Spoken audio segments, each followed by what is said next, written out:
Turnuhun dan terima kasih punten bahasa Indonesia dan bahasa Sundanya dicampur. Untuk guru-guru yang sudah menyempatkan waktunya untuk datang ke acara budaya positif diseminasi ya atau pengimbasan untuk guru-guru yang alhamdulillah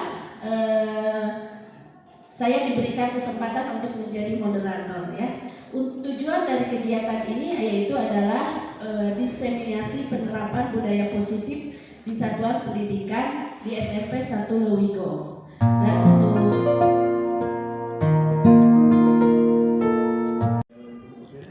Assalamualaikum warahmatullahi wabarakatuh. Alhamdulillahirabbil alamin wa bihi nasta'inu ala umuri dunya waddin. Wassalatu wassalamu ala asrofil anbiya'i wal mursalin Sayyidina Muhammadin wa ala alihi wa sahbihi ajmain. Yang saya hormati Ibu Herni selaku Ibu calon guru penggerak. Yang saya hormati Bapak Ibu Guru SMP Negeri 1 Lewigoong yang sudah berkenan hadir untuk mengikuti kegiatan hari ini. Bapak Ibu yang saya hormati, izinkan saya untuk menyampaikan dan memberikan sambutan terkait dengan kegiatan hari ini, yaitu kegiatan diseminasi pemahaman dan penerapan budaya positif sekolah. Saya tentunya sangat bangga, senang dengan adanya kegiatan ini.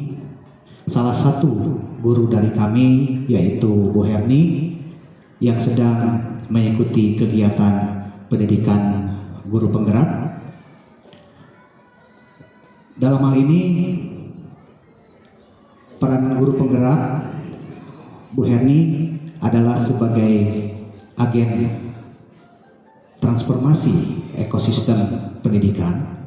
Selain itu juga pendidikan ini merupakan salah satu kebutuhan untuk perubahan dalam sistem pendidikan di sekolah pada umumnya, agar guru di sini lebih mandiri dan termotivasi. Selain itu, sebagai tuntutan dalam belajar, dan mudah-mudahan Bu Herni di sini bisa mempraktekkan kepada peserta didik. Selain itu juga Bu Herni bisa memberikan motivasi juga kepada rekan-rekan guru yang lain untuk nanti bisa mengikuti kegiatan guru penggerak. Bapak Ibu, hal yang akan saya sampaikan yang lainnya adalah melihat dari tema hari ini yaitu tentang budaya positif. Mudah-mudahan yang sebentar lagi akan disampaikan atau pemaparan akan disampaikan oleh Bu Herni akan memberikan stimulus atau memberikan motivasi kepada Bapak Ibu untuk bisa mempraktekannya di sekolah, menjadi sekolah yang lebih baik dan berbudaya positif. Akhir kata, saya mewakili SMP Negeri 1 Lewigoong memberikan dukungan sepenuhnya kepada Bu Herni untuk bisa menyelesaikan kegiatan pendidikan guru penggerak ini sampai tuntas, dan mudah-mudahan nanti Bu Herni bisa mengimplementasikannya atau berbagi dengan rekan-rekan guru yang lainnya. Terima kasih. Saya akan tutup dengan bacaan Robbana atina fid dunya hasanah wa fil akhirati hasanah wa qina adzabannar wallahu muwaffiq ila aqwamit thoriq. Wassalamualaikum warahmatullahi wabarakatuh.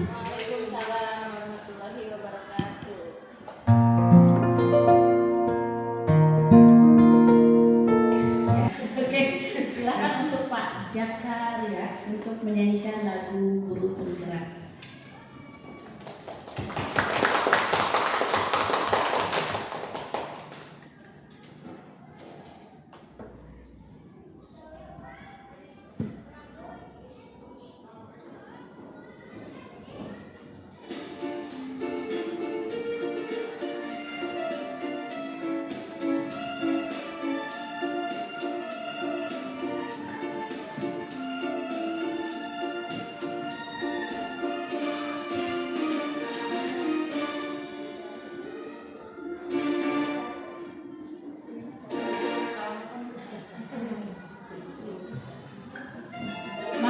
biasa joget dan itu anu.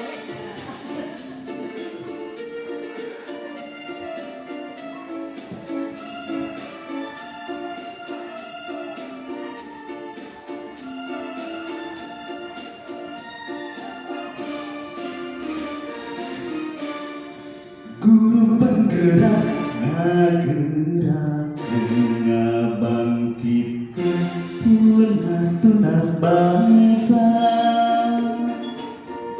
Guru penggerak pinunjul inovasi tunjukkeun profilna pelajar Pancasila. Ngabdi ngajarin sangkan insan nyeri, sadar potensi mandiri tur percaya, nuntun cahaya keur harapan bangsa, saluyu filosofi Ki Hajar Dewantara. Guru penggerak nyiptakeun pamimpin pembelajaran. Guru penggerak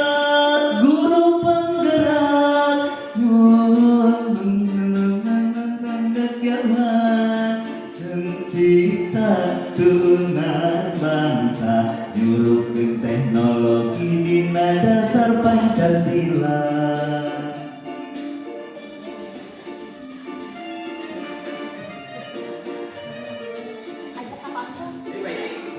Kudu lagi nyanyi.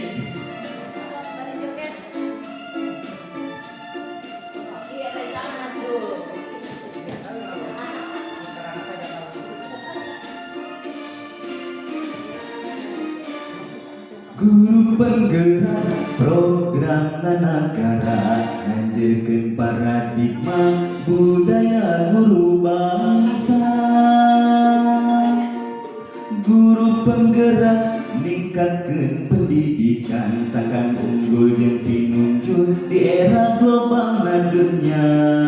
Ngabdi ngajarin sangkan insan nyari, sadar potensi mandiri tur percaya, nuntun cahaya keur harapan bangsa, saluyu filosofi Ki Hajar Dewantara.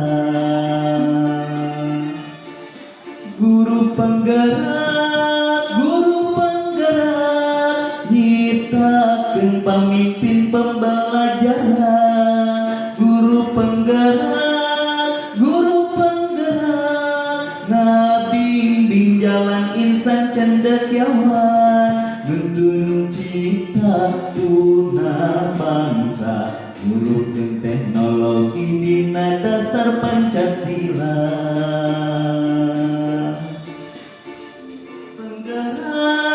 Guru penggerak nyiptakeun pamimpin pembelajaran. Guru penggerak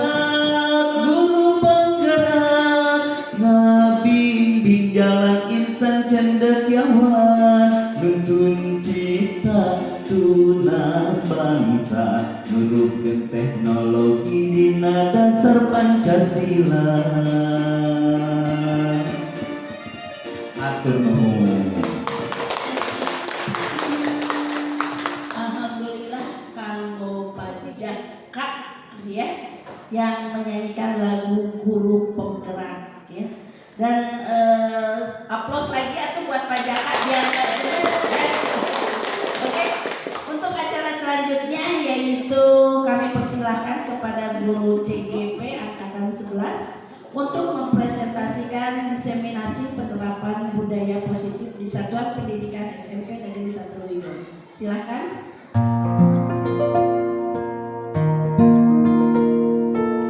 Bismillahirrahmanirrahim. Assalamualaikum warahmatullahi wabarakatuh. Terima kasih kepada Ibu Moderator untuk kesempatan waktunya. Pada kesempatan kali ini alhamdulillah kita semuanya bisa berkumpul di tempat ini dalam acara diseminasi. Kebetulan ini adalah salah satu tugas sebetulnya dari calon guru penggerak, namun kita bisa mengambil pelajaran. Jadi kita dapat ilmu, kemudian kita menyebarkan kembali pemahaman yang kita dapatkan di modul 1.4 mengenai budaya positif. Di sini saya akan memaparkan mengenai budaya positif. Kita harus mulai memahami bagaimana budaya positif itu diterapkan di sekolah ya. Nah, kenapa ini harus diseminasikan apa yang saya dapatkan di pendidikan guru penggerak? Karena dalam mewujudkan salah satu program yang ada di sekolah, kita tidak bisa bergerak sendirian, tapi kita butuh kerjasama, kita butuh kolaborasi antara berbagai pihak sehingga program tersebut bisa berjalan dan tujuan yang kita inginkan bisa tercapai. Nah, kita harus mulai mengenal apa itu budaya positif. Kita lihat dulu di lingkaran yang ada di gambar ini.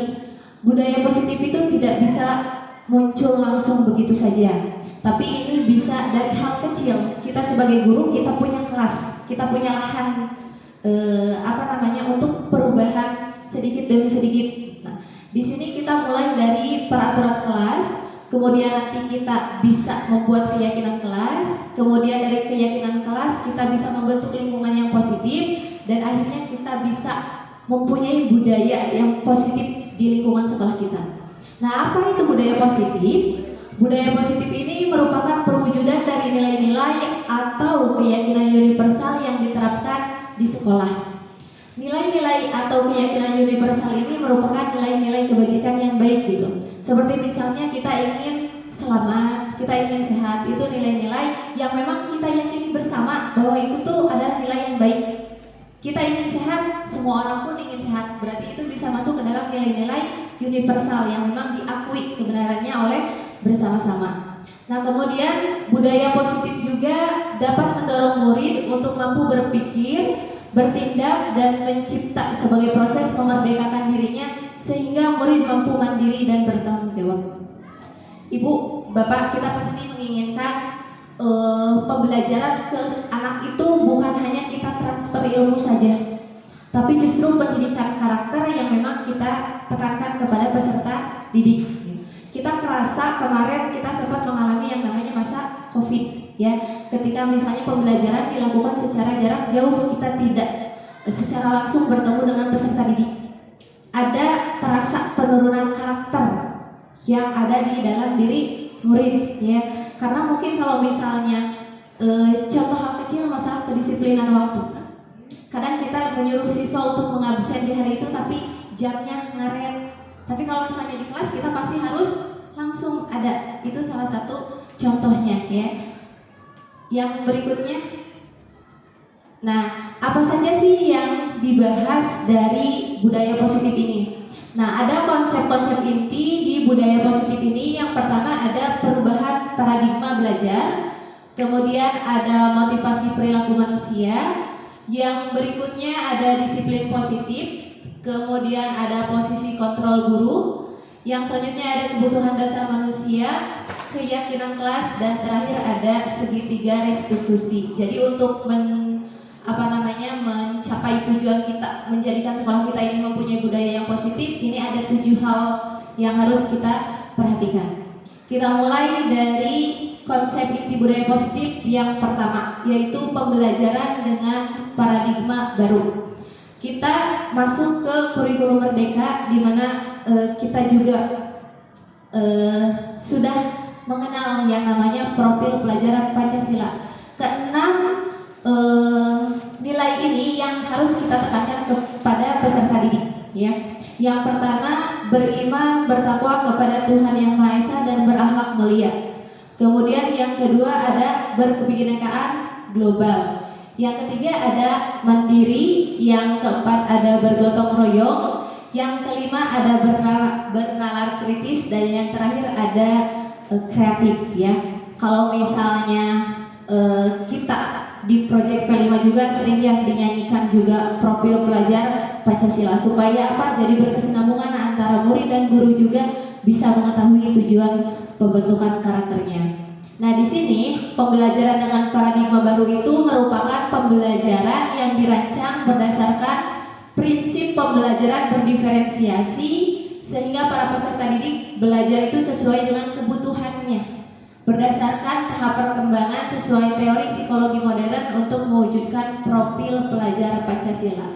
Kita harus lebih mengenal lagi kepada peserta didik. Kita mulai bisa melakukan yang namanya tes diagnostik non kognitif, di mana di sana salah satu poinnya kita bisa mengetahui cara belajar peserta didik, karena tidak mungkin dalam satu kelas seragam semuanya belajarnya visual atau audio. Makanya kita harus menyesuaikan pembelajaran di kelas itu sesuai dengan karakteristik dari peserta didik. Jadi kita memang harus terus dituntut untuk belajar ya. Yang berikutnya konsep inti budaya positif, yaitu disiplin positif. Tadi kita yang pertama sudah mulai membuka pemikiran kita mengenai tujuan pembelajaran paradigma baru. Yang kedua ada disiplin positif. Disiplin positif ini merupakan pembiasaan hal yang baik yang mencakup sikap ataupun perilaku maupun tutur kata oleh seluruh warga di sekolah, terutama bagi murid agar dapat berkembang menjadi pribadi yang kritis, mandiri, dan bertanggung jawab. Seperti tadi, kita tidak mungkin mendapatkan siswa yang memang langsung bisa mandiri. Kita tidak bisa langsung mendapatkan siswa yang bertanggung jawab. Tapi melalui pembelajaran di sekolah, kita bisa membentuk karakter itu sedikit demi sedikit dari pembelajaran yang kita laksanakan di kelas. Seperti misalnya hal kecil untuk piket kelas ya. Kalau misalnya piket kelas itu mengajarkan anak untuk bisa bertanggung jawab terhadap jadwal yang memang sudah disusun. Kemudian kalau misalnya kita memberikan tugas kepada anak, itu juga secara tidak langsung membentuk karakter anak gitu ya, untuk bisa mandiri. Ketika pembelajaran di kelas, anak bisa berdiskusi aktif mengikuti pembelajaran, itu membentuk karakter peserta didik menjadi pribadi yang kritis gitu. Jadi memang pembiasaan ini harus terus dilakukan. Nah, sebagai pendidik juga tujuan kita itu untuk menciptakan peserta didik yang memiliki disiplin diri, sehingga mereka berperilaku mengacu kepada nilai-nilai kebajikan universal dan memiliki motivasi dalam diri menuju perubahan perilaku ke arah yang lebih baik. Nah, intinya kita mendisiplinkan anak itu bukan hanya karena takut oleh guru, bukan hanya karena terlihat oleh guru, tapi memang motivasi itu harus muncul di dalam diri peserta didik itu sendiri gitu. Nah, kita tugasnya fasilitator untuk memunculkan motivasi intrinsik di dalam diri peserta didik. Kemudian untuk konsep inti budaya positif yang berikutnya ada kebutuhan dasar manusia. Kenapa ini masuk juga ke dalam yang tadi konsep inti budaya positif? Karena jika kebutuhan dasar manusia kelima ini tidak terpenuhi, maka ini tidak akan berjalan budaya positif yang kita inginkan. Lantas apa itu kebutuhan dasar manusia?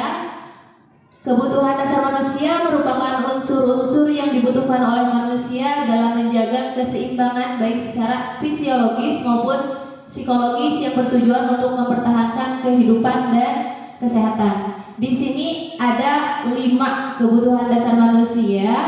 Yang pertama ada bertahan hidup. Tentu ya, kita manusia salah satu makhluk hidup harus makan, harus bernafas ya, bertumbuh, berkembang. Nah, untuk bertahan hidup salah satunya adalah makanan. Kemudian yang kedua ada pakaian. Yang ketiga ada tempat tinggal. Yang keempat ada keamanan, dan yang kelima ada kesehatan.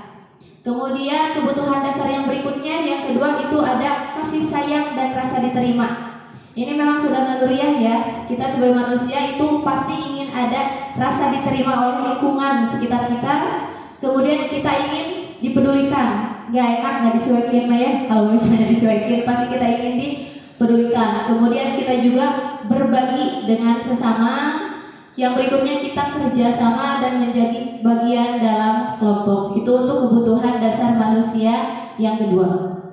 Kebutuhan dasar manusia yang ketiga adalah penguasaan. Di sini indikatornya ada harga diri, kemudian keinginan untuk dianggap, memimpin, berprestasi, diakui dan didengar. Kemudian kebutuhan dasar manusia yang keempat adalah kebebasan. Kita tentu ingin kebebasan ini dalam artian kita masih tetap dalam batas yang wajar ya. Kita ingin kita diberikan kebebasan untuk mengemukakan pendapat, memiliki pilihan, kemudian mencoba hal-hal baru dan juga mampu mengendalikan arah dirinya. Nah, di sini poinnya meskipun bebas kita tetap harus bisa mengendalikan arah kita. Yang terakhir ada kebutuhan dasar manusia, kesenangan. Harus balance ya, tadi ada kasih sayang, bertahan hidup, kita juga harus senang, kita harus enjoy gitu. Ada beriman, ada humor, antusias dan tertawa. Jika kelima kebutuhan dasar manusia ini sudah terpenuhi, tidak akan ada murid yang unik. Tidak ada murid yang istimewa karena memang semuanya kebutuhan dasarnya terpenuhi. Ketika muncul di kelas ataupun di lingkungan sekolah kita mendapatkan ada murid yang unik, kita mendapatkan ada murid yang istimewa, berarti kita harus melihat latar belakang siswa tersebut. Mungkin guru mata pelajaran ataupun wali kelas lebih mengetahui dengan bisa mengajak diskusi, bisa ngobrol juga dengan peserta didik tersebut, alasannya kenapa melakukan hal itu. Biasanya kebutuhan dasar yang kelima ini ada yang tidak terpenuhi sehingga mereka mencari perhatian. Kenapa anak ini seringkali kalau misalnya tidak mendengarkan kita ketika di kelas. Nah, ketika kasus tersebut kita bisa mengobrol dengan siswa tersebut. Coba tanyakan apa alasan siswa tersebut, nanti biasanya akan muncul kebutuhan dasar yang tidak terpenuhi gitu kan ya. Apalagi kalau misalnya masalah keluarga, akhirnya kita tahu oh iya bagian mana sih yang memang tidak terpenuhi. Kalau kita sudah tahu di mana titik celahnya, kita bisa menyelesaikan solusi tersebut, membantu peserta didik mendapatkan solusi dari masalah tersebut. Kemudian konsep inti yang berikutnya ada motivasi perilaku manusia. Yang tadi budaya positif yang kita inginkan tercipta di lingkungan sekolah itu tidak akan berjalan juga kalau memang tidak ada motivasi di dalam diri manusia tersebut. Makanya motivasi ini adalah salah satu poin yang penting. Motivasi itu apa sih? Motivasi itu merupakan dorongan yang timbul pada diri seseorang secara sadar ataupun tidak sadar untuk melakukan suatu tindakan dengan tujuan tertentu. Garis besarnya, ketiga hal ini dapat mempengaruhi motivasi perilaku manusia. Yang pertama yaitu menghindari ketidaknyamanan dan hukuman. Salah satu indikatornya adalah murid melakukan disiplin diri itu karena ia takut dihukum. Apakah kita mau terus-terusan misalnya menghukum murid kita? Tentu tidak ya. Nah, kita jangan sampai ingin memunculkan motivasi tapi kita pelaku yang memberikan ketidaknyamanan ke dalam diri siswa itu. Jadi siswa hanya akan disiplin jika ada guru yang ditakutinya. Nah, itu masuknya ke dalam motivasi eksternal karena mungkin saja ketika misalnya tidak di depan guru, anak melakukan lagi kesalahan yang sama. Kemudian yang kedua ada mendapatkan imbalan atau penghargaan dari orang lain. Indikatornya murid melakukan disiplin diri karena ia ingin mendapatkan imbalan. Jadi disiplin itu kalau misalnya ada penghargaan. Nih, kamu misalnya sudah sudah tepat waktu mengumpulkan tugas. Ini rewardnya berupa beng-beng 1 misalnya. Nah, anak hanya akan termotivasi jika gurunya ngasih imbalan. Ketika tidak ada reward, anak motivasinya turun lagi. Nah, itu kenapa? Karena motivasinya motivasi eksternal, karena untuk dapat imbalan saja, karena untuk dapat penghargaan saja dari guru. Ini motivasi eksternal ini tidak akan bertahan dalam jangka waktu yang lama. Kalau misalnya nggak ada guru, ya udah nggak semangat. Kalau di rumah nggak dikasih reward, ya udah nggak belajar. Nah, kemudian yang ketiga, motivasinya adalah menghargai diri sendiri. Indikatornya, murid melakukan disiplin diri karena sadar akan nilai kebajikan di dalam dirinya. Nah, ini Bapak Ibu yang ingin kita tanamkan ke dalam peserta didik sehingga mereka mempunyai yang namanya motivasi intrinsik yang benar muncul di dalam dirinya. Jadi anak mau melakukan perubahan, anak mau disiplin, itu muncul dari keyakinan di dalam dirinya sendiri. Nah, ini biasanya akan bertahan lama kalau misalnya murid disiplin karena itu memang motivasi internal. Ini yang ingin ditekankan dalam kegiatan hari ini, bahwa kita memunculkan motivasi internal di dalam diri murid kita. Ini tujuan dari disiplin positif, ya. Kemudian yang berikutnya, konsep disiplin. Konsep disiplin ini artinya kita mulai merubah identitas gagal menjadi identitas yang sukses. Identitas yang gagal itu yang seperti apa? Identitas yang sukses itu seperti apa? Kenapa sih kita bisa menyebutkan kalau misalnya ini gagal, ini sukses? Nah, di sini konsep disiplin itu ada 3. Yang pertama ada yang namanya hukuman. Yang kedua ada namanya konsekuensi, dan yang ketiga ada restitusi. Nah, kita lihat dulu yang hukuman. Ini indikatornya sesuatu yang menyakitkan harus terjadi. Mau nggak kita disakiti terus-terusan? Tentu tidak, ya. Kemudian yang kedua, akibat dari hukuman ini murid akan tersakiti. Mungkin karena ucapan kita, mungkin karena tindakan kita, sehingga siswa itu punya kasarnya itu punya dendam tersendiri ke gurunya. Ah, si ibu ini mah gini, ah si bapak ini mah gini. Itu akibat dari hukuman. Kemudian yang ketiga, sistem tidak akan berjalan jika murid tidak takut. Jadi hukuman ini kalau muridnya memang takut, tapi kalau muridnya yang tidak takut mah ya masa bodoh gitu terhadap hukuman yang ada. Malah bisa jadi diulangi lagi kesalahannya, diulangi lagi karena dia tidak punya rasa takut. Kemudian kalau hukuman itu cirinya itu adalah kita menyebutkan peraturannya adalah bla bla bla. Kemudian kamu harus bla bla bla gitu. Nah, contohnya gini, peraturannya kamu harus menggunakan sepatu hitam ke sekolah. Itu karena memang satu arah, ya. Peraturan itu dibuatnya, misalnya kalau aturan itu dari sekolah ataupun dari guru, dari kebijakan yang dibuat. Kemudian siswa yang harus mentaati peraturan tersebut. Jadi hanya satu arah yang membuatnya. Siswa tidak diikut sertakan dalam pembuatan peraturannya. Jadi kalau misalnya aturannya kamu harus memakai sepatu hitam, ya kamu harus menaati peraturan tersebut. Kalau tidak, kamu akan dihukum dan sebagainya. Kemudian ciri yang berikutnya adalah murid menjadi membenci peraturan. Kenapa di sini poinnya murid membenci peraturan? Karena tadi peraturan itu dibuat hanya oleh satu pihak saja, satu arah saja. Ketika murid merasa itu tidak sesuai dengan hatinya, ya sudah, dia akan membenci peraturan yang ada. Yang berikutnya ada konsekuensi. Tadi hukuman itu maksudnya adalah identitas yang gagal, ya. Yang berikutnya ada konsekuensi. Indikatornya ada apa saja? Yang pertama, sesuatu harus terjadi. Kemudian yang kedua, murid dibuat tidak nyaman. Yang ketiga, memerlukan supervisi dan monitoring terus-menerus oleh guru. Nah, di sini kalau untuk yang konsekuensi, kenapa murid dibuat tidak nyaman? Karena memang sebetulnya efek dari apa yang dilakukannya itu.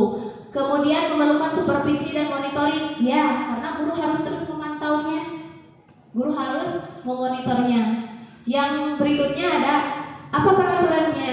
Mampukah kamu melakukannya? Terima kasih. Nah, di sini kita men-cross check ulang, menanyakan kembali peraturannya kepada siswa. Kita bisa lihat perbedaannya. Kalau yang di sini peraturannya adalah bla bla bla. Jadi kita hanya menyebutkan saja. Tapi untuk yang di konsekuensi, murid ditanya. Muridnya berpikir kembali apa peraturannya, sehingga murid mulai mengingat kembali peraturannya. Nah, ketika misalnya murid sudah mengemukakan pendapatnya, kita ucapkan terima kasih. Yang berikutnya, akibat dari konsekuensi ini, murid mulai menghormati peraturan. Kemudian yang berikutnya ada poin yang ketiga, itu restitusi. Restitusi ini indikatornya, restitusi itu merupakan sebuah pilihan. Yang kedua, murid mendapatkan penguatan.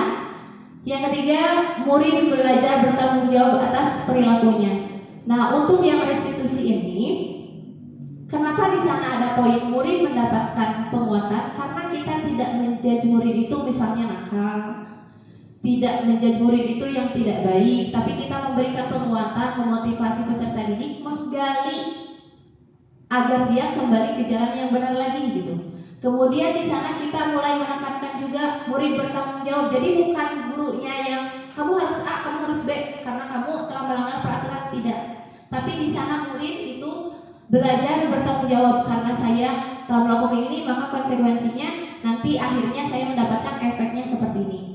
Nah, kemudian di sini bisa ditanyakan apa yang kamu yakini. Ini ciri dari poin restitusi. Jadi kalau misalnya siswa atau peserta didik itu sudah yakin dengan nilai-nilai yang baik, tadi nilai-nilai universal yang memang sudah ditentukan, nah itu kita gali lagi keyakinan yang ada di dalam diri siswa sehingga motivasi intrinsiknya mulai muncul lagi.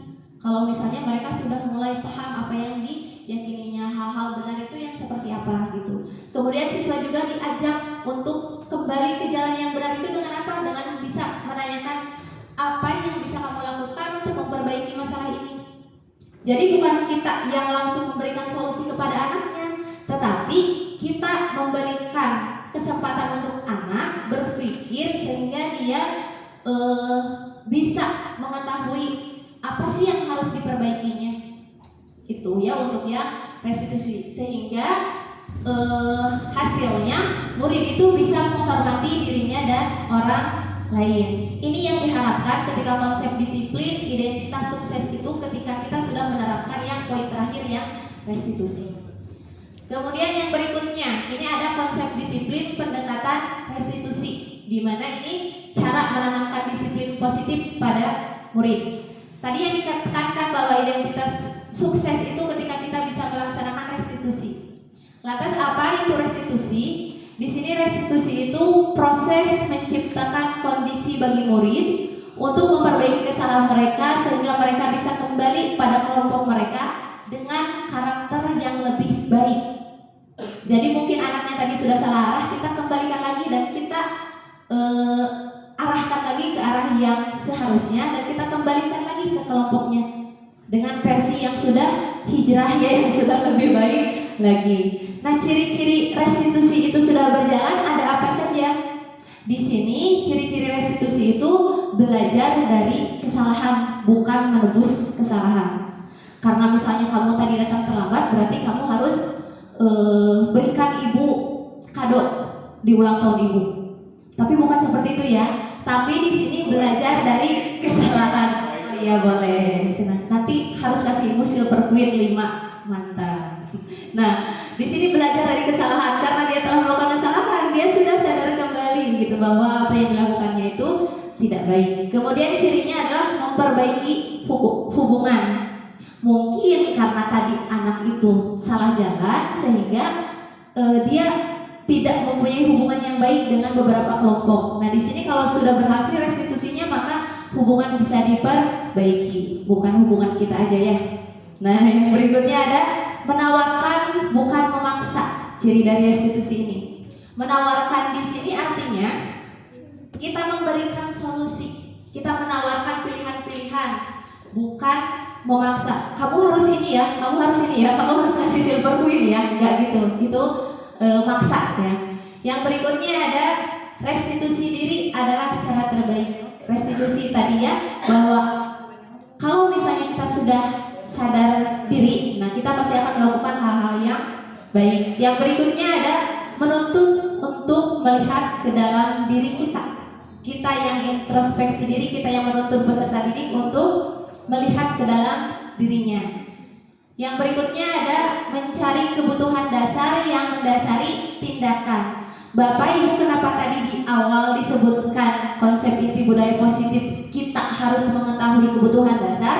Karena mungkin ketika kita menghadapi siswa yang belum disiplin, nah ini ada kebutuhan dasar yang memang belum terpenuhi.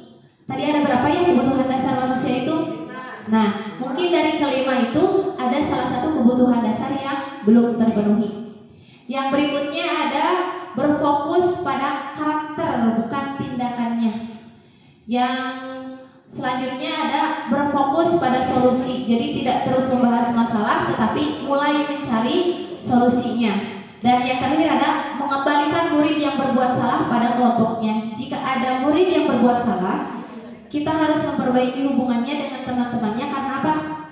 Dia salah tapi dia ada kemauan untuk memperbaiki diri, maka bisa membuat hubungan harmonis kembali. Jadi kita harus menempatkan bahwa mungkin kemarin murid ini hilaf, sekarang mereka sudah mengetahui kesalahannya di mana, dan kita mendidik anak kita untuk bisa menerima mereka kembali, ya. Itu untuk yang konsep disiplin melalui pendekatan restitusi.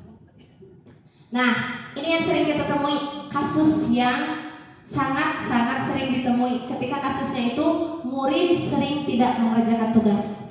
Kita suka ya, dalam satu kelas pasti ada aja murid yang memang tidak mengerjakan tugas. Mudah-mudahan tidak sampai semuanya. Ya, perbedaan kasusnya tadi kita sudah bahas antara hukuman, konsekuensi dengan restitusi. Bedanya apa? Ketika kita di lapangan, ketika kita di kelas itu ada murid yang tidak mengerjakan tugas. Kalau misalnya kita posisinya ada di hukuman, itu guru menghukum murid. Misalnya dengan menghormat bendera selama 10 menit. Kamu tadi telah melanggar peraturan ya, karena kamu tidak mengerjakan tugas, maka kamu harus hormat ke bendera selama 10 menit. Itu bentuk hukuman. Kemudian yang kedua ada guru menghukum murid dengan lari keliling lapangan sebanyak 5 kali. Dan yang ketiga, guru marah dan murid menjadi takut. Tentu kita tidak mau ya jadi guru yang ditakuti karena memberikan hukuman kepada peserta didik kita. Ya. Nah, yang berikutnya, kalau misalnya posisinya itu ada di konsekuensi, di sini ada guru memberikan konsekuensi untuk mengerjakan tugasnya saat istirahat. Murid memang tidak mengerjakan tugas saat itu, tapi murid karena tahu konsekuensinya tidak mengerjakan tugas itu tidak akan dapat nilai, maka murid itu melakukan inisiatif untuk ya saya mengerjakan tapi di jam istirahat, tidak di jam pelajarannya. Yang berikutnya ada guru tegas dan murid menghormati peraturan. Posisi guru di sini sudah berubah dari tadi. Kalau tadi mah gurunya marah, sekarang tegas. Beda ya Bapak Ibu, guru tegas dengan guru marah. Nah, di sini juga murid mulai menghormati peraturan. Yang ketiga, ada yang namanya restitusi. Nah, posisi gurunya seperti apa? Di sini guru menanyakan keyakinan kelas atau dirinya dan membantu murid menyelesaikan masalahnya. Kita tuntun murid untuk mengingat kembali keyakinan kelas yang telah disepakati. Nah, sehingga kalau misalnya mereka sudah tahu celah salahnya di mana, kita mulai bantu mereka untuk menyelesaikan masalahnya. Yang berikutnya adalah di sini guru itu menjadi terbuka. Jadi solusi yang didapatkan dari permasalahan itu bukan muncul dari kita sebagai guru, tapi munculnya dari dalam diri siswa. Jadi siswa yang mencarinya dan kita harus terbuka terhadap setiap pendapat yang diberikan oleh murid kita. Kalau misalnya dirasa memang oleh kita itu kurang tepat, kita tuntun kembali, kita arahkan kembali harus seperti apa. Nah, kalau misalnya sudah seperti itu, nanti murid itu bisa menghormati dirinya dan juga bisa menghormati orang lain. Itu ya, untuk contoh kasus jika murid sering tidak mengerjakan tugas. Yang berikutnya, kita coba tebak-tebakan disordered ya di sini, hukuman atau konsekuensi. Di sini ada beberapa kalimat, coba kita analisis apakah ini termasuk hukuman atau ini termasuknya ke konsekuensi dari materi-materi yang tadi telah kita bahas sebelumnya ya. Yang pertama ada mencatat 100 kali di dalam buku dengan kalimatnya saya tidak akan terlambat lagi karena siswanya terlambat datang ke sekolah. Kira-kira itu hukuman atau konsekuensi? Hukuman ya. Kemudian yang berikutnya ada lari mengelilingi lapangan basket 2 kali karena terlambat hadir di sekolah. Oke, di keep ya jawabannya, kita kunci, nanti kita lihat jawabannya. Yang ketiga ada murid diminta untuk push up selama 15 kali karena tidak menggunakan masker ke sekolah. Oke, hukuman diingat-ingat ya. Kemudian yang keempat ada menggantikan kertas tugas teman yang telah dicoret-coret. Oke, kita keep jawaban sementaranya. Konsekuensi yang berikutnya, membersihkan tumpahan air di meja tulis karena tersenggol saat belajar. Konsekuensi. Kemudian yang berikutnya, murid disuruh untuk melepaskan sepatu seharian di sekolah karena tidak menggunakan sepatu hitam. Oke, yang berikutnya, lari mengelilingi lapangan basket 2 kali karena terlambat 10 menit di pelajaran PJOK. Oke, coba kita lihat jawabannya ya. Nah, ini dia jawabannya. Kita lihat tadi yang mencatat 100 kali di dalam buku, kita jawabnya hukuman. Betul ya. Kemudian lari mengelilingi lapangan basket itu juga merupakan hukuman. Murid diminta push up 15 kali, hukuman. Yang berikutnya ada menggantikan kertas tugas teman yang telah dicoret-coret. Konsekuensi, membersihkan tumpahan air di meja tulis karena tersenggol saat belajar. Konsekuensi, murid disuruh untuk melepaskan sepatu seharian. Hukuman. Dan lari mengelilingi lapangan basket 2 kali karena terlambat 10 menit di pelajaran PJOK. Konsekuensinya karena itu di dalam pelajaran PJOK ya. Tapi kalau di mata pelajaran lain itu jadi hukuman ya kalau di pelajaran lain karena ya tergantung situasinya. Yang berikutnya, nah di sini kalau tadi 5 kebutuhan dasar manusia, kita ada di 5 posisi kontrol guru. Mari kita merefleksikan bersama-sama, pernahkah kita ada di posisi ini? Ya, posisi yang pertama, guru itu sebagai penghukum. Pernah? Kemudian yang kedua, posisi gurunya itu pembuat merasa bersalah. Pernah. Yang ketiga, sebagai teman. Pernah. Yang keempat, sebagai pemantau. Belum? Belum. Ada yang sudah, ada yang belum. Kemudian yang terakhir ada posisi kontrol guru sebagai manajer. belum. Kadang-kadang. Ada yang kadang-kadang, ada yang belum, ada yang sudah ya. Kita lihat ya posisi kontrol guru di sini dari yang pertama sampai yang kelima. Seperti apakah kondisinya? Guru sebagai penghukum itu seperti apa? Pembuat merasa bersalah itu seperti apa? Teman, pemantau dan manajer itu seperti apa? Nah, di sini ada videonya. Untuk yang posisi kontrol sebagai penghukum, kita saksikan dulu ya videonya.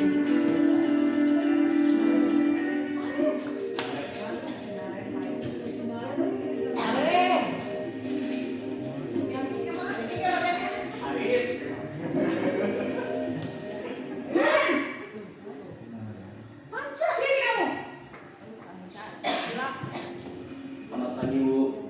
Selalu terlambat. Kamu deh pasti terlambat. Maaf Bu, saya Apa? Apa coba? Alasan kamu apa lagi? Kapan sih kamu tidak terlambat? Malas sekali ya kamu jadi anak. saya Dasar pemalas. Gak kapok-kapok sih kamu. Sudah berapa kali terlambat? Sana, kamu keliling lapangan basket 2 kali. kenapa saya harus keliling lapangan basket Bu? Kenapa? Kamu melawan ibu. Berani-beraninya jawab. Sudah terlambat, masih berani jawab enggak? Sekarang keliling lapangan basket 5 kali sekalian. Biar kapok. Cepat. Pergi sana ke lapangan basket. Itu dia Bapak Ibu contoh guru sebagai penghukum. Pernah ya kita seperti ini dalam kondisi-kondisi tertentu? Tadi disebutkan ada murid-murid yang soleh sekali ya muncul ke permukaan. Nanti diganti nah remnya sama Soleh. biar jadi soleh gitu ya. Soleh beneran. Ya, itu tadi cuplikan untuk yang guru sebagai penghukum. Yang berikutnya di sini ada posisinya pembuat merasa bersalah. Ya, kita lihat lagi cuplikannya masih Naren.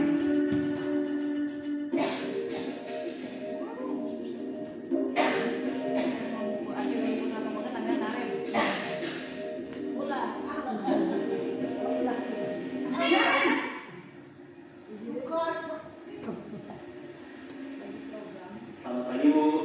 Naren, kamu kenapa terlambat lagi, nak? Ya Tuhan, Naren, kamu senang ya bikin ibu susah ya? Kalau kamu terlambat lagi, nanti ibu yang ditegur bapak kepala sekolah, nak. Disangka ibu tidak bisa membina kamu. Duh, gimana ini? Maaf Bu. Duh, Gusti Naren, kamu suka ya kalau ibu ditegur bapak kepala sekolah? Terus, sekarang ibu harus tulis apa ini di buku absen? Ini kamu sudah sering terlambat loh. Ibu harus apa coba? Maaf Bu. Maaf sekali.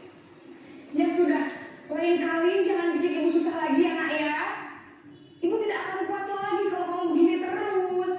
Bisa jantungan kalau ibu tegur bapak kepala sekolah. Sana cepat ke kelas. Maaf ya Bu. Maaf sekali. Nah, yang barusan itu posisi gurunya pembuat merasa bersalah. Kira-kira di mana letak pembuat merasa bersalahnya? Kalimat yang mana yang muncul? Nanti bisa ditegur sama Oke, nanti ibu ditegur ya sama bapak kepala sekolah. Kemudian apa lagi? Kamu suka bikin susah, ya. Kemudian ada nanti ibu jantungan. Jadi anak takut ya. Kemudian anak juga merasa bersalah. Posisi yang ketiga yaitu sebagai teman. Kita lihat cuplikan Naren lagi ya.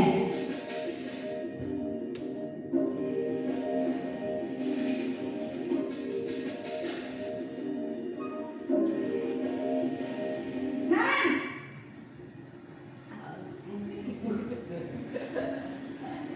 Selamat pagi Bu. wah, sudah jam berapa ini nak? Terlambat lagi ya sayang. Iya Bu.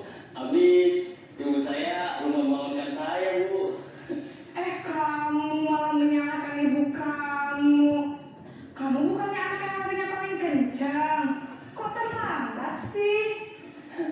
Iya Bu. Saya memang terlambat bangun tadi. Jadi biarpun saya lari kencang, tetap gak kejar Bu. Ya sudah sana. Nanti lain kali larinya lebih kencang lagi ya. Biar gak terlambat lagi. Bikin senang ibu. Demi ibu. Bisa kan? Bisa Bu. Ya sudah sana masuk kelas. Ibu beresin urusan absen kamu. Kamu ini ada-ada saja. Yang ketiga, ini posisinya sebagai teman. Di mana kita bisa melihat posisi sebagai teman itu di bagian yang mana? Apakah guru itu menghukum siswa tersebut secara langsung? Tidak ya. Tapi ibunya mencoba ada di posisi Naren juga. Jadi temannya Naren gitu ya. Mengingatkannya apa? Tidak secara langsung, tapi tadi malah nanti larinya lebih kencang lagi ya. Jadi bukan menghukum peserta didiknya gitu, tapi jadi bestinya, jadi posisinya sebagai teman ngasih tahu ke teman lagi biar dia tidak datang terlambat.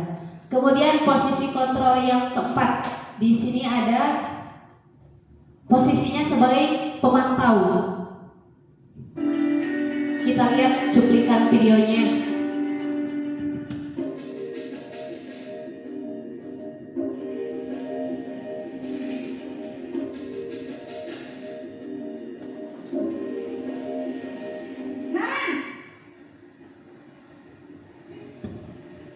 Dengan posisi yang sama ya, Naren. Aduh. Naren, apa peraturan sekolah kita tentang jam berapa kita harus masuk sekolah, nak?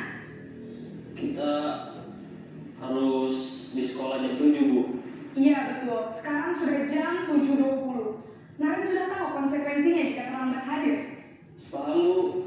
Saya harus tinggal kelas pas jam istirahat selama 20 menit. Iya benar, konsekuensinya demikian. Jadi nanti jam 9.30 pas istirahat, kamu harus tinggal di kelas, kerjakan tugas tambahan untuk ketertinggalan kamu, ya? Baik, Bu. Kalau di bagian sini, di manakah posisi guru sebagai pemantau?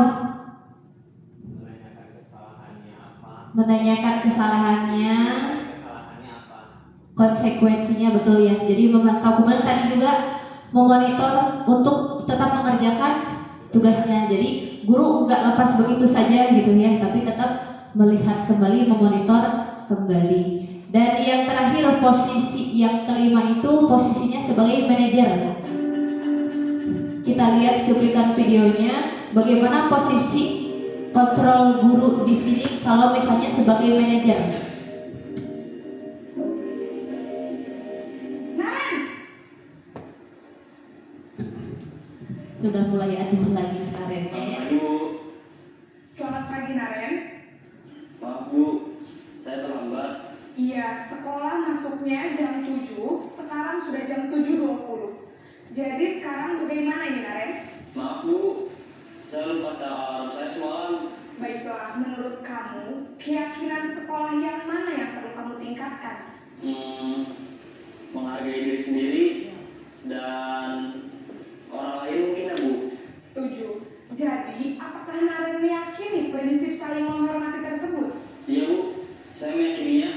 Apakah Naren bersedia memperbaiki masalah keterlambatan ini? Bersedia, Bu. Bagaimana kamu akan perbaiki masalah keterlambatan ini? Saya akan coba untuk tidak lupa menyetel alarm saya, Bu. Baik, kalau Naren lupa menyetel alarm di rumah, ada orang yang kira-kira bisa bantu mengingatkan tidak? Ada, Bu. Kakak saya, Kak Emma. Ada lagi selain Kak Emma? Selain Kak Emma, ada ibu saya. Baik, jadi yang mengingatkan Naren adalah Kak Emma dan ibu kamu ya? Kira-kira akan mulai start alarm kapan nih Naren? Setelah pulang sekolah, akan segera saya lakukan. Baik, jadi Naren akan setel alarm untuk bangun besok pagi dan akan diingatkan oleh kakak dan ibunda Naren ya. Ada lagi yang mungkin perlu dilakukan Naren agar tidak terlambat bangun lagi. Tidak ada, Bu. Baik Naren, terima kasih untuk kerjasama kamu. Sekarang kamu perlu kembali ke kelas untuk belajar. Baik, Bu. Terima kasih. Nah, Bapak Ibu itu posisi manajer. Kira-kira yang di sana mencerminkan posisi manajer itu yang seperti apa? Tadi apa? Alarm. Itu berarti membantu mencari siswa menemukan solusinya dari permasalahan yang ada. Kemudian dari awal dia digali dulu keyakinannya. Kira-kira keyakinan apa yang memang dilanggarnya ketika kondisinya Naren itu telat datang ke sekolah ya. Kemudian guru membantu menuntun Naren untuk menemukan solusinya. Tadi ketika misalnya, oh iya saya harus menyetel alarmnya. Kemudian setelah itu harus membantu juga, harus meminta bantuan juga dari ibu dan kakaknya. Itu posisi manajer. Jadi tidak langsung kita mendikte solusinya harus seperti apa, tapi kita menggali dari diri siswanya. Itu ketika di posisi manajer. Kelima, posisi kontrol guru di sini itu memang ada plus minusnya gitu ya. Dari setiap kadang-kala kita menemui case dari murid itu mungkin kita bisa posisinya ketika kita jadi teman, kemudian mungkin juga kita butuh ketika posisi jadi penghubung. Tapi mungkin juga dalam beberapa kasus misalnya kita jadi pembuat merasa bersalah atau manajer. Tapi kita ketika melihat kelima video tersebut, kira-kira yang lebih akan memunculkan siswa itu akan menyadari kesalahannya ketika posisinya di mana? Ya betul ya, ketika di posisi manajer. Yang berikutnya, nah ini contoh penerapan 5 posisi kontrol jika kasusnya ada murid yang tidak menggunakan topi saat upacara bendera. Mari kita refleksi ya. Kalau misalnya gurunya itu posisi kontrolnya sebagai penghubung, maka guru itu akan menyebutnya seperti ini. Dasar kamu anak nakal, patuhi aturan sekolah, lalu berdiri sana di depan barisan. jika posisinya sebagai penghukum. Kemudian yang kedua, kalau misalnya posisinya sebagai pembuat rasa bersalah, mungkin akan keluar ucapannya seperti ini. Berapa kali Pak Guru harus memberitahu kamu, Pak Guru kecewa banget sama kamu. Kemudian kalau posisinya sebagai teman, mengajaknya dengan bahasa teman. Ayolah nanti berseragam, buat Pak Guru bangga. Kali ini tak apa-apa kamu salah. Jadi masih ada kelonggaran ya. Kemudian yang keempat, jika posisi kontrolnya itu sebagai pemantau ya. Kamu sudah melanggar aturan beberapa kali. Apa peraturan dan konsekuensinya? Diingatkan kembali, dipantau, dimonitor. Ya, tadi ada kata aturan beberapa kali. Berarti memang guru tersebut sudah memantau sebelumnya. Jadi bukan hanya saat hari itu juga. Kemudian yang terakhir ada posisinya sebagai manajer. Mungkin yang dikatakan guru itu, apakah kamu tahu kesalahanmu? Digali dulu kesalahan muridnya biar dia tahu letak salahnya di mana. Kemudian kira-kira bagaimana kamu akan memperbaiki kesalahan ini? Digali juga bagaimana cara menemukan solusi dari kasus tersebut. Itu ya contoh penerapan 5 posisi kontrol. Yang berikutnya, konsep inti dari budaya positif itu adanya keyakinan kelas. Di sini ada pertanyaan, mengapa keyakinan kelas?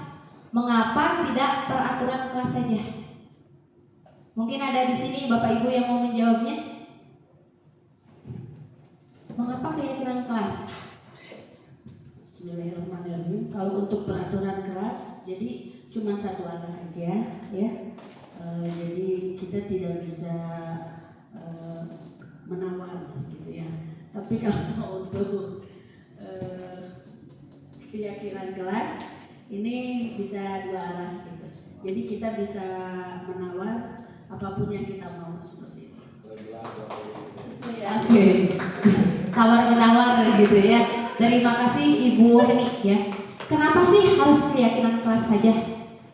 Kita analoginya lebih mudah mana mengingat apa yang memang keluar dari mulut kita, kemudian memang kita yakini, atau hanya dari luar saja yang kita yakini. Nah, kenapa harus keyakinan kelas? Karena keyakinan kelas ini dibuatnya bersama-sama. Tadi betul yang dikatakan oleh Bu Heni bahwa keyakinan kelas ini dibuatnya oleh guru dan juga murid dengan kesepakatan yang telah disetujui bersama. Mengapa tidak peraturan kelas saja? Ya tadi karena peraturan kelas itu hanya satu arah saja.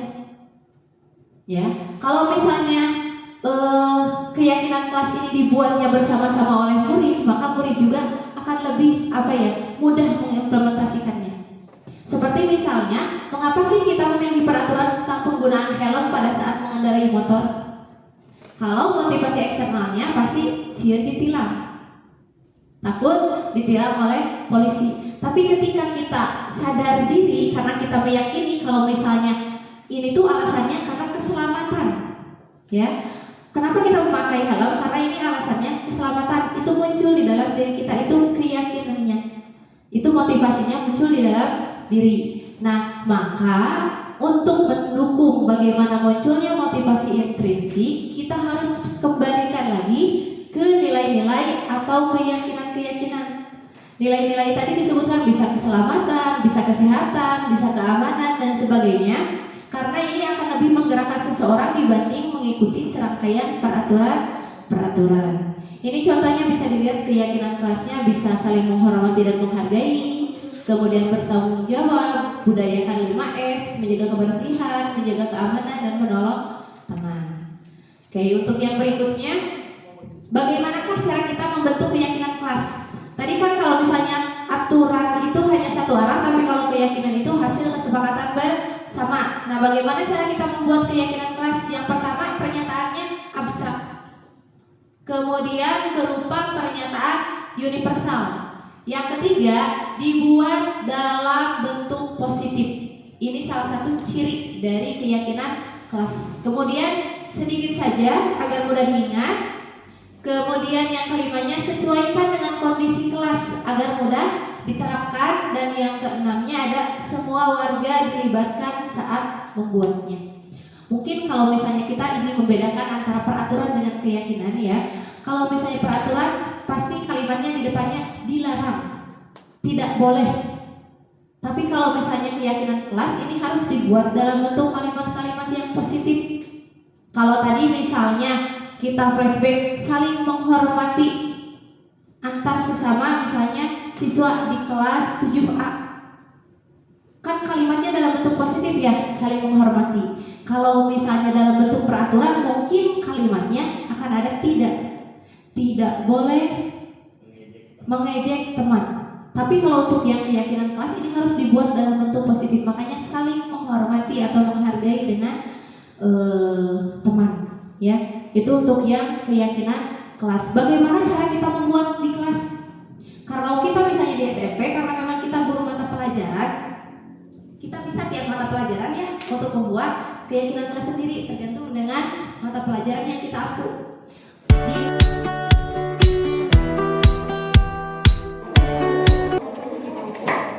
Apa bedanya keyakinan kelas dengan aturan? Yang biasa kita sering dengar pasti aturan sekolah, tata tertib di sekolah. Betul nggak? Kalau aturan sekolah siapa yang bikinnya? Aturan sekolah siapa yang bikinnya? Siapa? Kepala sekolah. Terus guru. Biasanya kalian di drop aja dikasih tahu nih aturan sekolah teh kayak gini. Kalian kalau hari Senin Selasa pakai seragamnya putih biru. Putih biru sekarang mau putih merah lagi ya. Putih biru. Kemudian rambut laki-laki nggak boleh panjang. Perempuan rambutnya jangan keluar kerudung. Perempuan rambutnya jangan balik kerudung. Ya, itu aturannya dari siapa? Guru. Kepala sekolah dikasihnya dari kalian. Laki-laki nggak boleh pakai gelang. Ya, tapi bedanya antara aturan dan keyakinan kelas, dua-duanya itu sebetulnya punya persamaan dan perbedaan. Persamaannya apa? Persamaannya intinya biar kita jadi siswa yang baik, biar kita menerapkan nilai-nilai yang baik. Contohnya apa? Siswa tidak boleh terlambat datang ke sekolah. Nilainya apa? Biar apa? Belajar apa kalian? Disiplin, betul. Disiplin waktu, ya. Nah, ketika aturan muncul itu, memang terasa berat. Alah, perlu bangun pagi kene, alah masuk jam 7, alah di ini. Tapi seiring berjalannya waktu, karena sekolah tiap hari bisa dilalui, bisa. Ya, kalau ajang yang tadinya bangunnya jam 7, jam 3 ya, katanya kan yang udah, kita sama saya. Ya.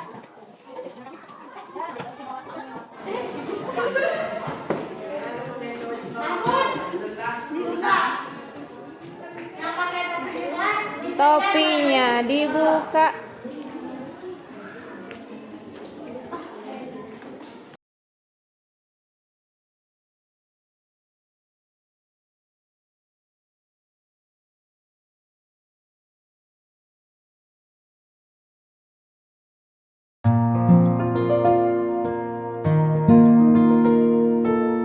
Di sini ya, ada beberapa keyakinan kelas yang sudah dituliskan ya.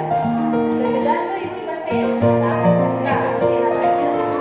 Yang pertama, baju harus rapi, kalau gak rapi denda 5.000. 5.000. Yang kedua, tidak menghina nama orang tua. Jangan coba-coba mabal, dendanya 10.000. Dia wacana gimana gini ya? Baju dimasukkan. Oke, kita analisis dulu keyakinan kelas yang pertama. Baju harus rapi. Sepakat enggak? Sepakat. Berarti kita tulis di sininya berpakaian rapi. Ada ya orang mulai sepakat.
ketika di awal karena memang beberapa siswa belum familiar ya dengan yang namanya keyakinan kelas, karena memang di sini di kita itu lebih condongnya lebih familiarnya dengan peraturan ya, maka kita sebagai guru memberikan dulu pemahaman tentang apa itu keyakinan kelas, kemudian tentang nilai-nilai kebajikan atau universal itu sendiri.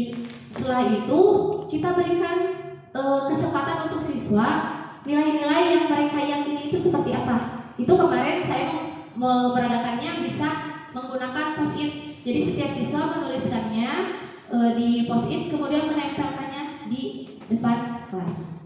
Setelah itu ditempelkan, kita sebagai guru dengan siswa menganalisis, karena mungkin ada yang sama antara satu siswa dengan siswa yang lainnya. Dan setelah itu kita rubah ke dalam bentuk kalimat positif, karena ada beberapa siswa yang memang masih menuliskannya dilarang memakai topi di kelas. Nah, kita ubah ke dalam kalimat positif, menggunakan topi hanya pada saat upacara misalnya ya. Jadi tidak ada kata tidak ada kata dilarang, seperti itu. Kemudian setelah kita mengubahnya ke dalam kalimat positif, kita bacakan kembali ke siswa agar mereka mengingatnya ya. Setelah itu nanti dibikinlah dalam satu karton itu hasil keyakinan kelas tersebut, dan itu menjadi kesepakatan kelas yang harus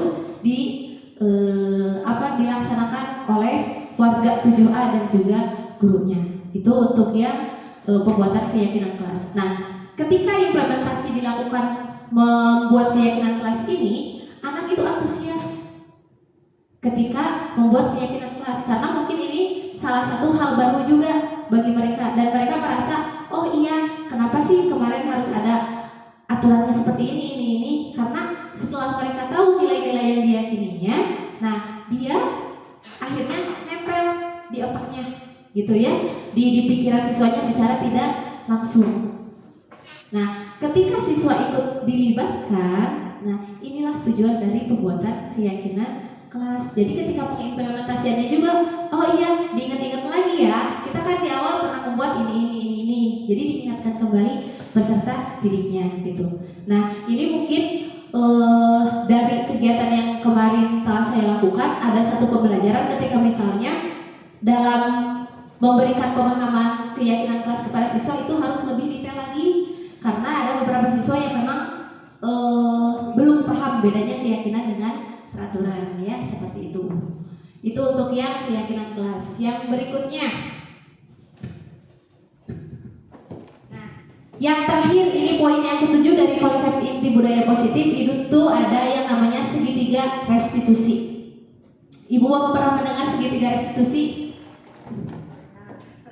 Ya, segitiga restitusi ini membantu murid untuk memiliki tujuan, disiplin positif, dan memperbaiki dirinya setelah berbuat salah. Restitusi bukan untuk menembus kesalahan, tetapi untuk belajar dari kesalahan yang telah dibuat. Di sini bentuknya segitiga restitusi itu yang pertama ada menstabilkan identitas, kemudian yang kedua ada validasi tindakan yang salah, dan yang ketiga ada menanyakan keyakinan. Ketiga tahapan ini harus bisa dilakukan ya.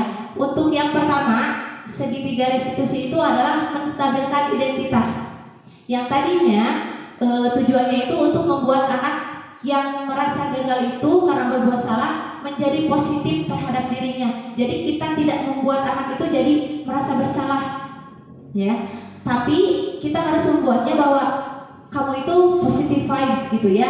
Contohnya kita bisa menggunakan dengan kata-kata berikut ini. Yang pertama ada berbuat salah itu hal yang manusiawi ya. Kemudian kita ingatkan kesalahannya apa. Jadi si anak itu tidak langsung dijudge begitu saja. Kemudian bisa juga dengan tidak ada manusia yang sempurna misalnya. Kemudian bisa juga Bapak Ibu juga pernah berbuat salah, kemudian kita menceritakan pengalaman kita ya. Jadi yang tadinya anak itu merasa salah gitu, tapi mereka diangkat kembali ya. Kemudian bisa juga kita bisa menyelesaikan permasalahan ini. Jadi diajak untuk berpikir positif ya. Kemudian diberikan dukungannya bisa seperti ini. Bapak Ibu itu tidak tertarik loh untuk mencari siapa yang benar, siapa yang salah, tapi Bapak Ibu ini lebih tertarik untuk menyelesaikan masalahnya. Jadi meskipun posisinya salah, tapi kita tidak langsung menyalahkannya. Atau bisa juga, kalau kamu menyalahkan dirimu sendiri terus-menerus, apakah kamu bersikap baik pada dirimu sendiri? Nah, itu kata-kata yang mungkin kita bisa berikan kepada anak untuk menstabilkan identitas mereka, supaya mereka tidak merasa full salah gitu ya. Kemudian tahapan yang keduanya ada validasi tindakan yang salah. Di sini tujuannya untuk membantu murid mengenali basic need yang ingin dipenuhinya ketika melakukan kesalahan itu. Kita bisa dengan menggunakan kalimat seperti ini. Kamu bisa saja kan melakukan hal yang lebih buruk, tapi kamu tidak melakukannya. Jadi meskipun posisi anak itu salah, tapi kita divalidasi kembali tindakan yang salah itu. Kemudian kita tahu itu salah, tapi kita bisa mengungkapkannya dengan ini. Kamu pasti punya alasan mengapa melakukannya. Mungkin dari 5 kebutuhan dasar tadi ada yang tidak terpenuhi.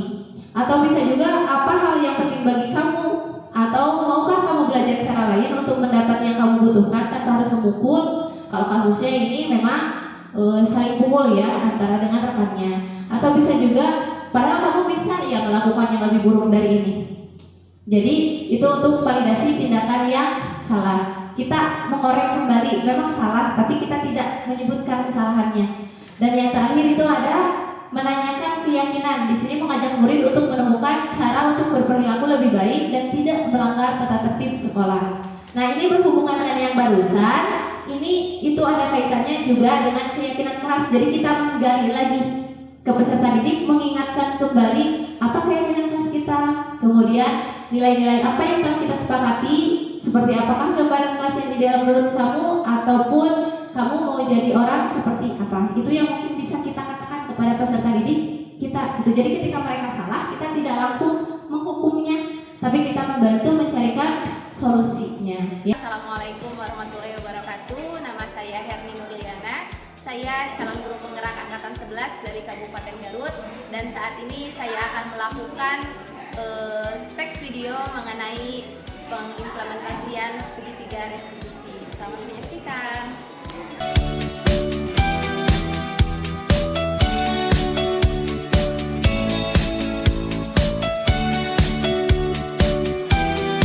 Dimas, Ya, Bu. Ibu panggil Dimas ke depan ya, karena Ibu dengar Dimas itu tadi berantem ya sama teman sekelas.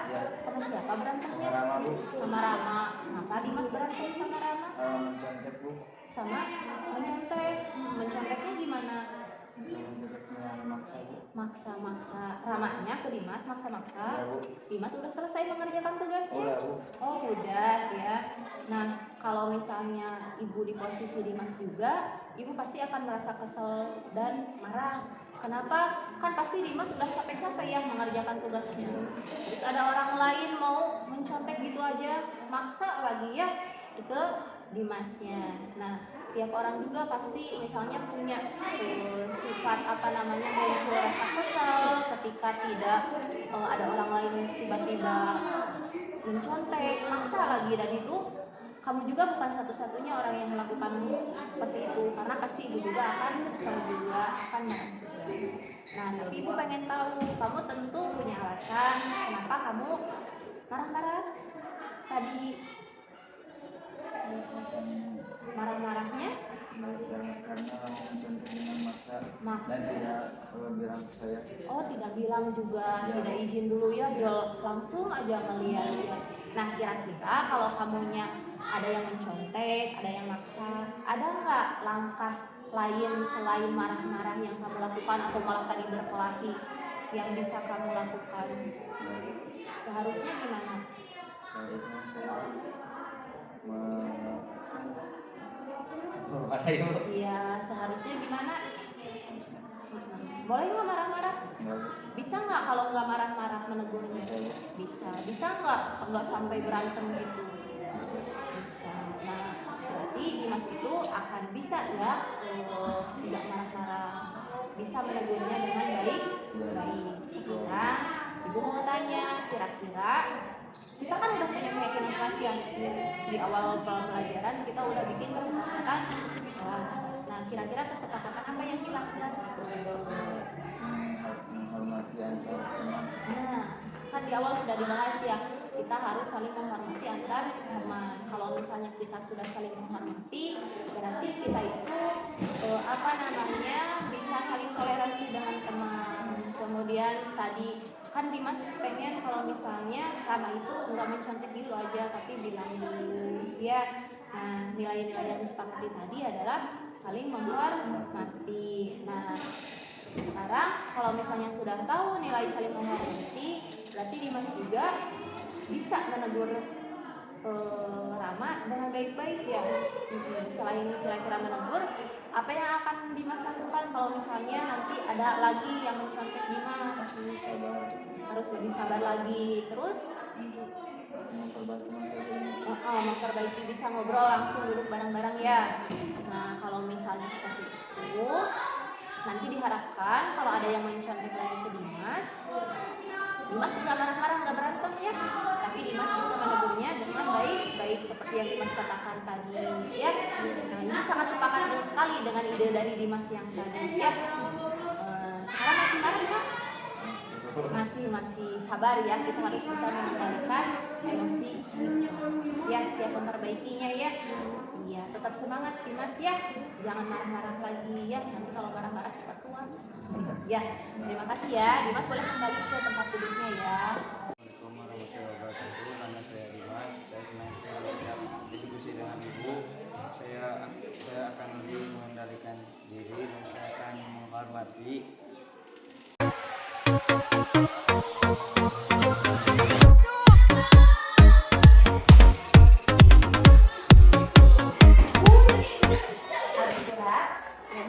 Ibu lihat akhir-akhir ini kamu sering datang terlambat ke sekolah ya? Iya, Bu. Oke, kenapa kamu sering datang terlambat ke sekolah? Karena tidurnya terlalu malam. Oke, tidurnya terlalu malam. Biasanya ngapain aja? Apa yang kamu lakukan sampai kamu tidur malam? Main game, Bu. Main game. Game apa kalau ibu boleh tahu? Game headset. Kalau main game itu bikin kecanduan ya, jadi suka terus dan tahu waktu ya.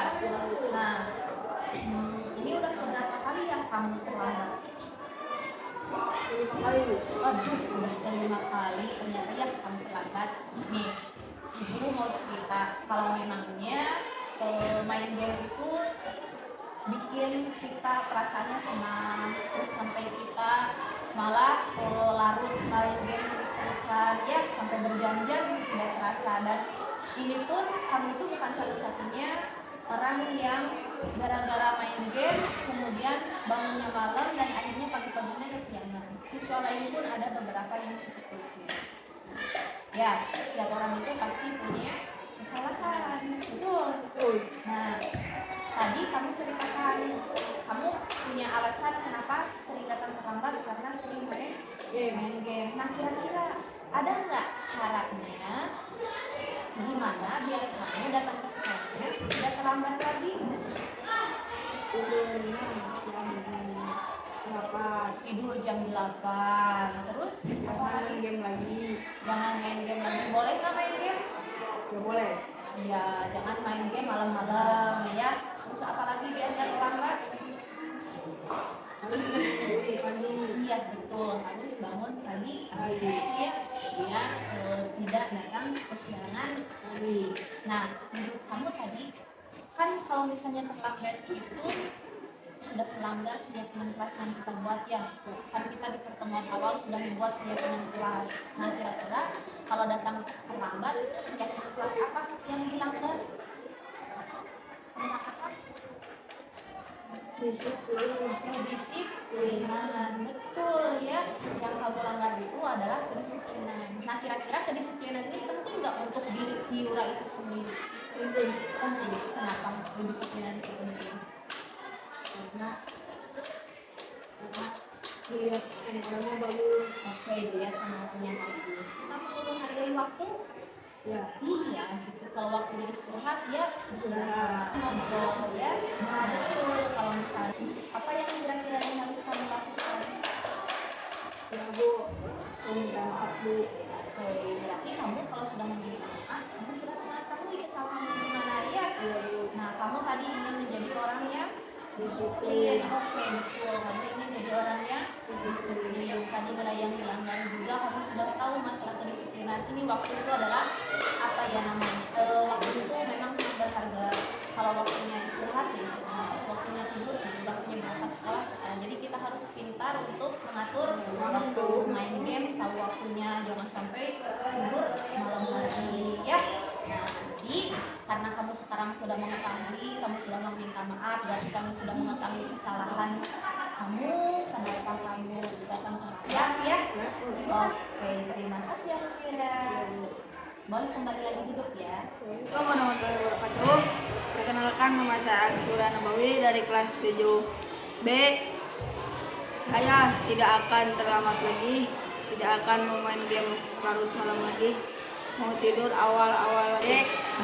Saya senang sekali diajak diskusi. Ya. Nah, kemarin saya pun melakukan praktik segitiga restitusi di kelas 7B, di mana kasusnya itu anaknya itu mencontek tapi maksa menconteknya gitu. Nah, di sana mempraktekkan dari ketiga tahapan segitiga restitusi ini gitu ya, dari mulai menstabilkan identitas, kemudian validasi tindakan yang salah, dan yang terakhir ada menanyakan keyakinan gitu. Nah, memang ketika ditanyakan kepada peserta didiknya pun ketika setelah melakukan segitiga restitusi ini, ya mereka tidak dibuat bersalah gitu ya, tapi mereka menyadari sendiri, diajak dituntun bagaimana menemukan solusinya sendiri, disadarkan gitu apa kesalahannya. Nah, itu mungkin untuk yang dapat saya pelajari ketika misalnya setelah mempelajari segitiga restitusi ini. Oh iya, seringkali saya itu justru menjadi pembuat rasa bersalah kepada anak. Seringkali saya itu penghukum kepada anak. Nah, beberapa masalah yang dihadapi di kelas, saya mencoba menyelesaikannya dengan menggunakan segitiga restitusi ini. Sehingga tadi ini bisa juga salah satu jadi posisinya manajer. Itu mungkin yang bisa saya sampaikan mengenai budaya positif yang mudah-mudahan gitu ya. Yang mudah-mudahan memang kita, kalau misalnya saya sendiri atau Pak Jaka sendiri, Bu Heni sendiri susah untuk mencapainya gitu. Kita dengan formasi guru itu ada 54 guru gitu ya. Kalau misalnya kita berkolaborasi, kita bekerja sama, insya Allah gitu kita akan lebih mudah lagi gitu menuntun peserta didik dan menciptakan budaya positif yang ada di sekolah gitu ya. Mungkin ada pertanyaan dari Bu atau Bapak Guru, boleh satu pertanyaan kita buka untuk yang sekarang.